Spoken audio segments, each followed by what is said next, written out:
to this weapon story, though, because again, talking about everyone in Erika's orbit, I had just covered that her mother similarly was trying to buy or get involved, get the patent, I should say, for another company, unique company, which could hold different bullet types in each chamber. I know I'm terrible at speaking about That's all guns. So you're smirking here.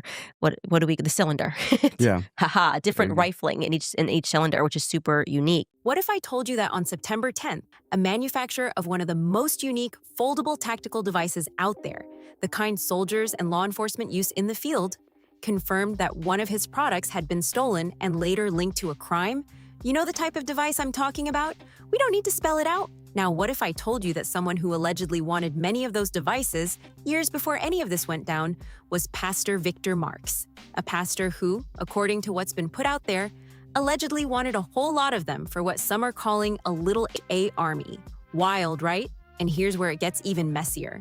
And when I said that to you upstairs, like, that's very interesting. Your gun can fold. This gun would be the first to do this. And Lori was having this meeting. It ended up not panning out, but Erika showed up and they were interested in this company, or this patent rather. It wasn't actually made.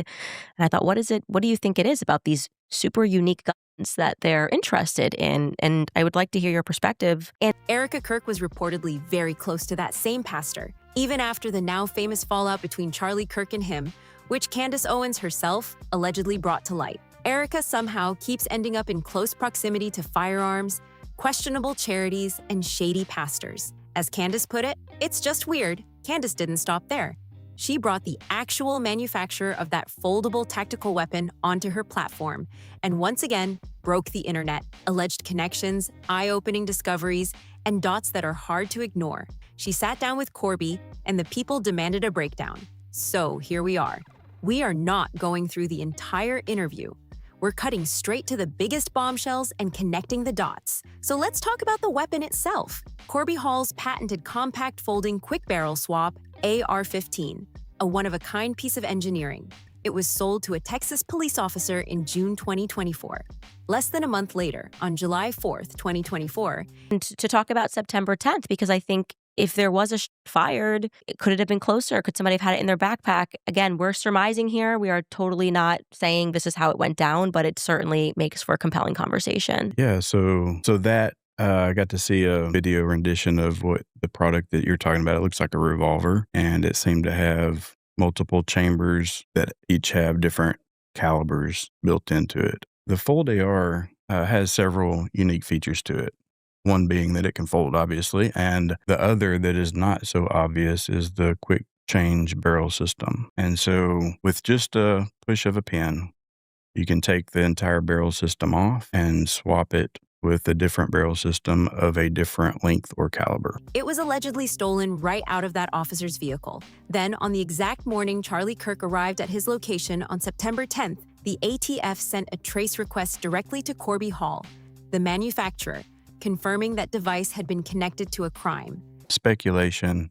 I'm not hanging my hat on this. Right. We don't see much evidence. We see a few things. But the scenario is you have a backpack, you have a rifle that fits in it, and it would not necessarily have to be a Fold AR. There are some other models where you can take the barrel off with different means, but they're not very popular. The officer bought it in June. It was stolen in July. And 2 years later, on September 10th, someone contacts Corby out of nowhere saying that very weapon was involved in something serious. Corby responded immediately, but the ATF never followed up with him. In the case of a Fold AR, you could have the folded rifle in a backpack and another barrel system in it. And so you get to a position, you take the rifle out, you unfold it, latch it, take your shot, you fold it, pop the pin, take that barrel system off, grab the other barrel system that's in the backpack, connect it to the receiver set, throw the other barrel, the freshly barrel system back in the backpack or wrapped around a towel. And you either leave the gun there and you take the backpack and the towel and the barrel system with you and jump off a building, or you put it all back together in the backpack and go put the entire unit somewhere else. And the officer? He only confirmed the theft to Corby weeks later, and only because Corby called him first. That's a massive red flag. Now, why does this matter in the context of the Charlie Kirk investigation? Great question. To this day, we have never actually seen the rifle that was reportedly used on September 10th. It's been claimed that it belonged to Tiara's grandfather. The media released a photo of what they call a similar rifle, but nobody has seen the actual weapon with their own eyes. Not the public, not the defense team, nobody. So we have a mystery weapon that may or may not even exist. And on that exact same day, the most technologically advanced compact backpack-sized rifle that was stolen 2 years earlier suddenly gets reported as found. This is where the conversation with Corby gets really interesting. There's a lot that's compelling to me, and something that I hadn't shared before with my audiences is that Charlie Kirk stopped speaking to Victor Marx entirely. Their relationship, unfollowed each other. I've spoken to several people about this. They didn't know what the falling out was about, but there was a very big falling out between Charlie and Victor Marx. How then his wife was so close to Eileen and Victor that's one of the first people that she wants to hug and connect with after the assassination. And he also happened to be the first person that we can find that announced that Charlie Kirk was dead. They're theorizing, just discussing how this unique, one-of-a-kind tactical device suddenly made an appearance on September 10th. That's it, just connecting dots. So now that we know about this device, here's the big question. Was there someone connected to TPUSA who had shown serious interest in buying it from Corby Hall in the past? Yes, and that person is Victor Marx. If that name means nothing to you right now, buckle up, because you're about to be shocked. Victor Marx is the founder of All Things Possible Ministries, often called ATP. And then removed that video.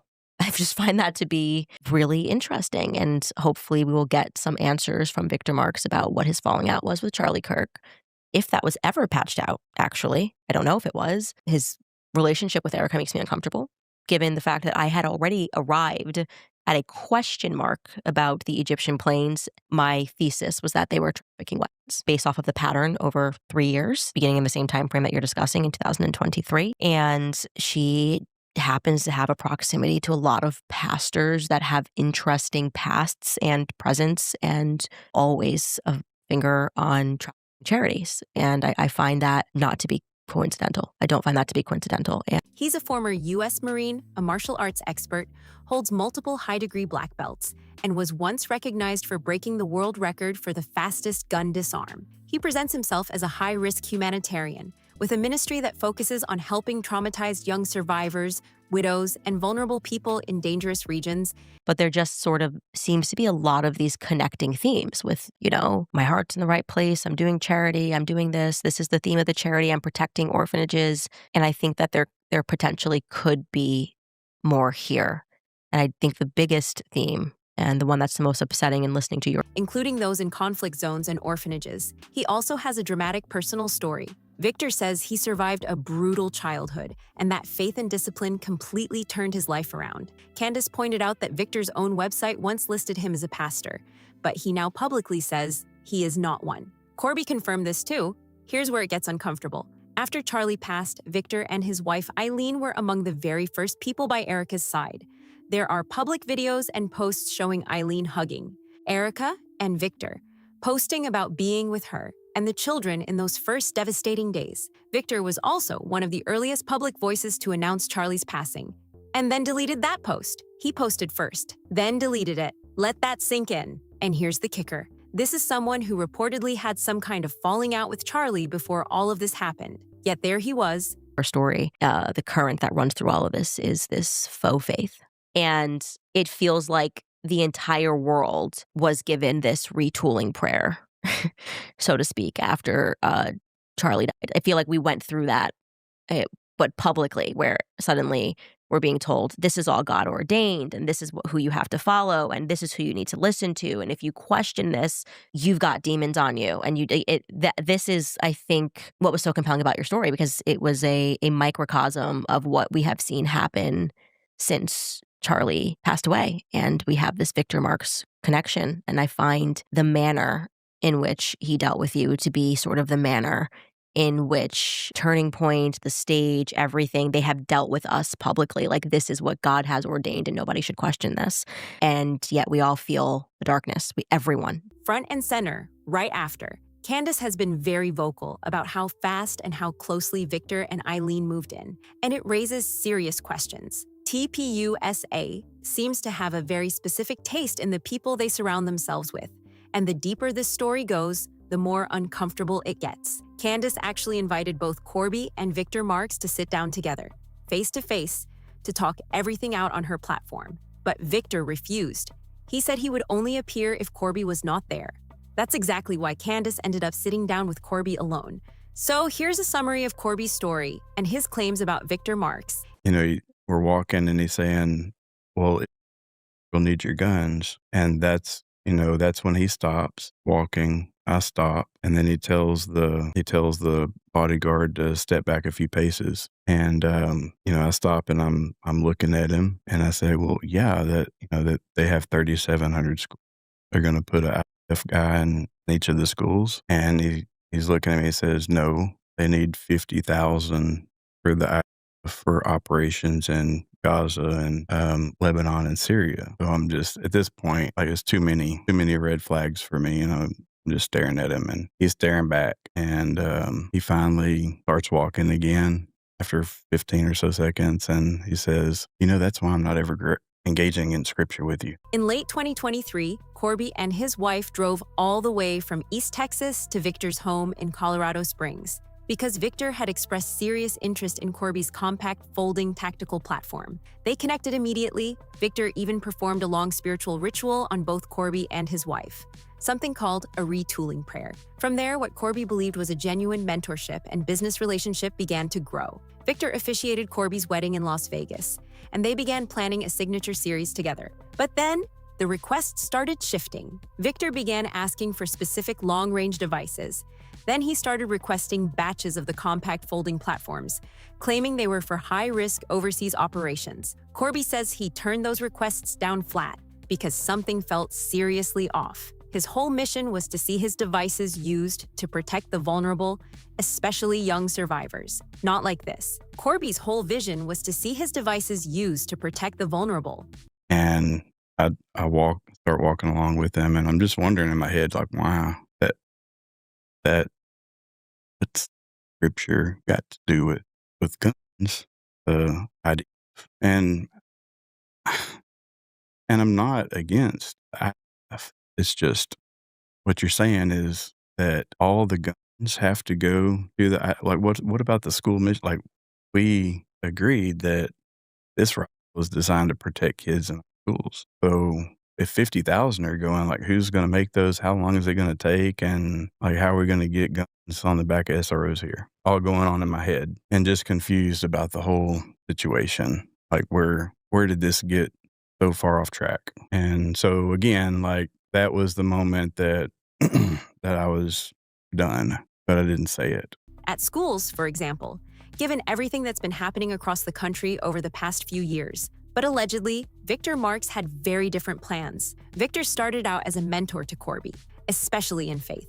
Corby genuinely believed Victor wanted these rifles to protect young people in dangerous situations, but allegedly, Pastor or not Victor had a completely different agenda in mind.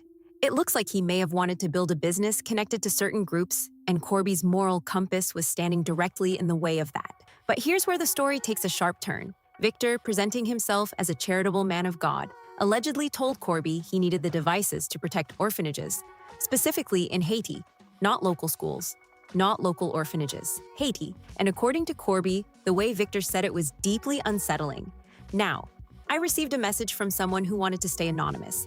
So I take it up to Victor, and the conversation is I want to, and this is with me and him privately, that's where, the meat of the conversations always come in. He wants to blow the head off of somebody that sticks their head up over the fence around this orphanage in Haiti, and they have a tower in the middle of it, like some kind of watchtower, because apparently In the middle of the orphanage? Yeah, of the orphanage. Okay. And it's too interesting not to share. They wrote, "Hi, I've been watching your videos for a while and wanted to reach out about something that caught my attention in Candace's interview with Corby."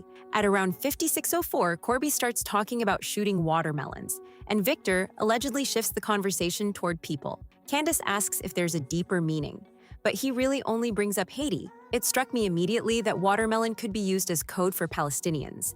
The watermelon became a symbol of Palestinian solidarity because it shares the colors of the flag.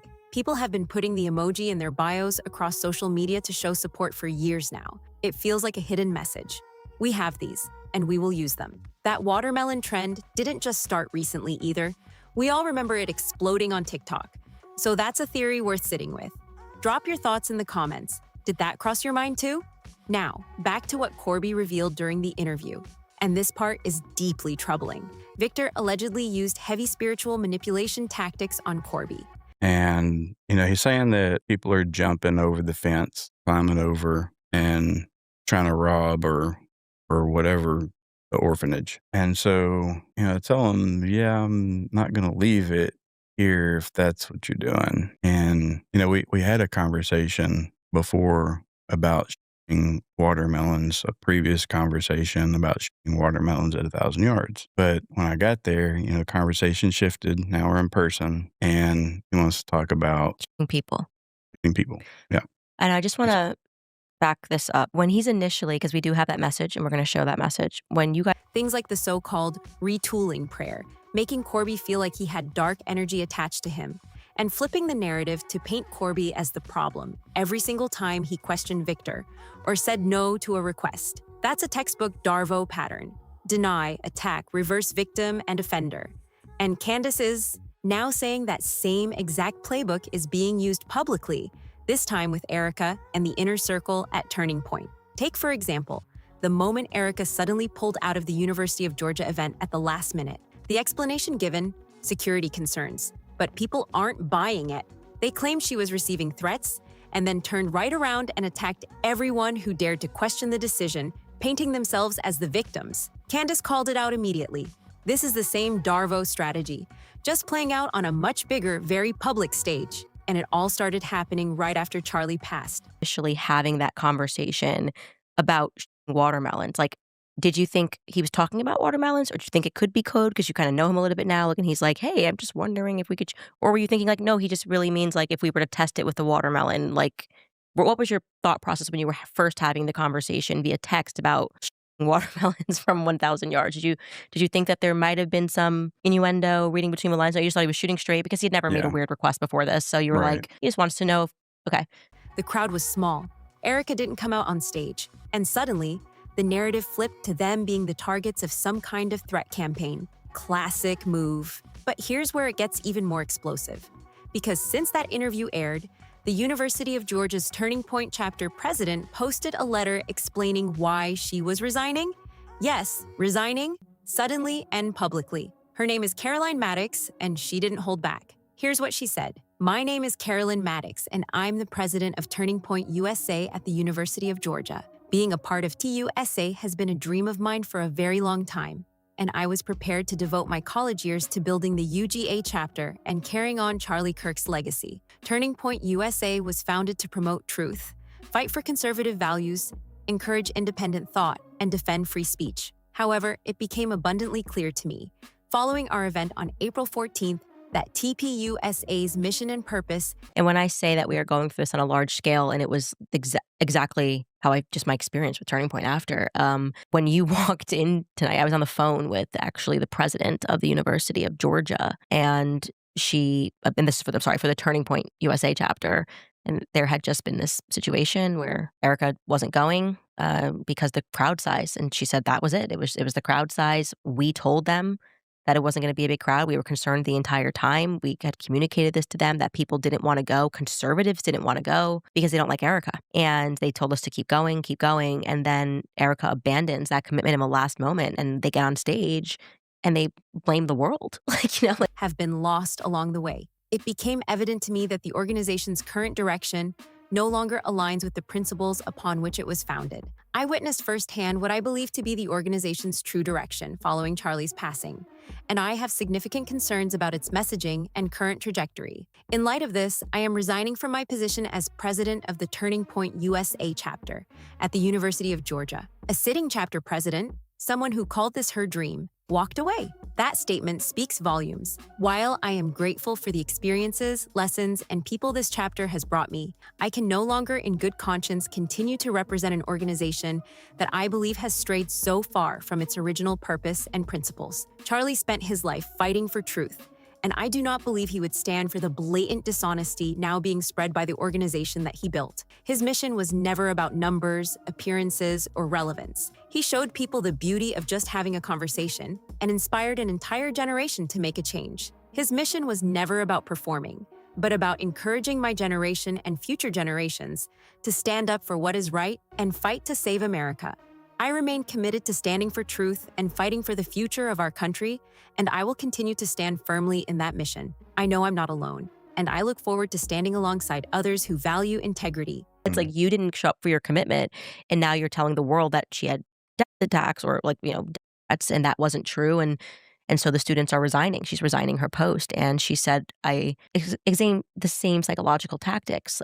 There needs to be a broader discussion about that. There just needs to be a broader discussion about that, and so there is sort of this nucleus, and I shouldn't even call it. This is so unhealthy. There's a really unhealthy cell here that's building with faith.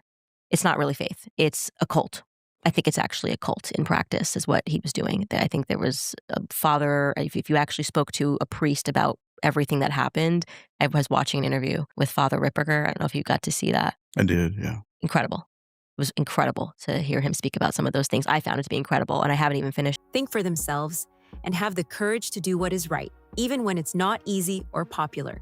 As Charlie often said, stand for what is right, even if you stand alone. That message guides me, and I'll continue to carry it with me in all that I do. And that right there says everything. TPUSA keeps getting exposed, keeps getting caught in their own stories, keeps trying to rewrite what people saw with their own eyes, but it's not working. Now, I want to hear from you. Could the allegations surrounding Victor Marx be real?